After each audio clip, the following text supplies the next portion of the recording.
Where's the best place to start in drawing this wonderful Victorian facade from Edinburgh? In this video, I show you where I started and take you through my process. So, let's go. As always, I start by choosing a section of the subject to draw that I think I can draw accurately and use as a reference for the proportions of the rest of the drawing around it.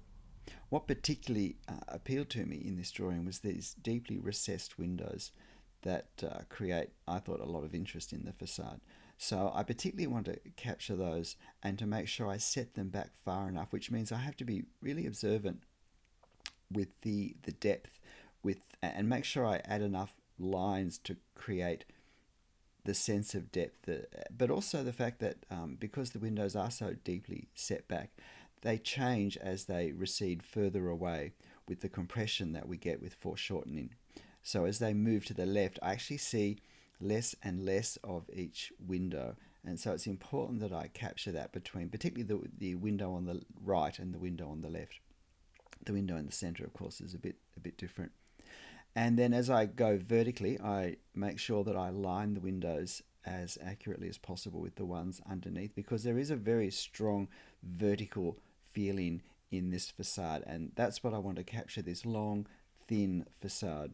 I suspect that these three windows represent one apartment behind. Now you'll notice my favorite way of getting the perspective lines correct, of measuring the angle. I often put a dot just to where I think it is, and then I check that dot, and then I do a light line, and then I check the light line. You can't check enough with these perspective lines, or I can't, because I keep getting them not quite right. I never want to make them quite as angled as they should be. And if you don't make them as angled as they should be, you lose a lot of the visual interest that is often what attracts me to a particular architectural subject in the first place. And anything that lines up on the horizontal has to line up on its perspective line, as I call it, any architectural details. And so now I continue the windows up here. Now there is a fairly fancy protruding ledge here which is pierced in three places. I didn't quite get it right the first time, but I always keep working till I get lines in the right place. In my experience and in my perception, the brain wants to favor lines in the correct place. So if you put a line in the wrong place, I always put a line in the right place over the top, and I find that once you finish the whole drawing, the line in the wrong place isn't nearly as obvious, and it's a lot less obvious than if you'd left it by itself, because the brain wants to see the correct thing. It wants to see what it expects to see, and it will favor what it expects to see. It'll favor the correct line. So don't be afraid to keep going, and it's also good practice to get the lines in the right place. Now I didn't get this apex quite in the right place. It's a little bit too far to the right, which you can probably see at this point. And if you just watch for another 30 seconds, you'll see that I actually managed to just shift it slightly to the left. And I think that just pushed it close enough to where it should be that it wasn't such a problem. And there you go. So I think that does improve it, and it's not so obvious that it was a mistake. So now these little dormer windows on the top are being done. That little cherub statue gets added in, and now I'm working out how much I'll draw of the roof, and I decided to go with the chimneys.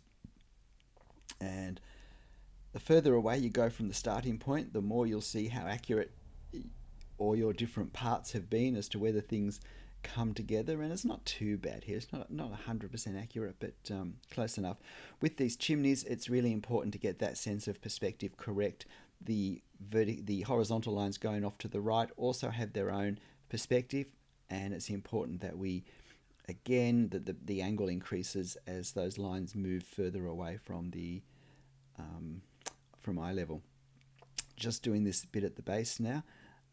As it turned out, my first floor, my ground floor, wasn't quite tall enough, and it's good to pay attention and acknowledge those things, because it will help me get it right next time. You'll notice I put the downpipe in, the drain pipe in, and I really like adding these real life architectural details because I feel they do make the drawing come to life. And that's it. Hi, I'm Stephen Travers. When we have a complex architectural scene to draw, such as that facade, we still draw it bit by bit. we need to look carefully again, look carefully a third time, and then do the best we can. And as always, the important thing is to have fun. I'll see you next time.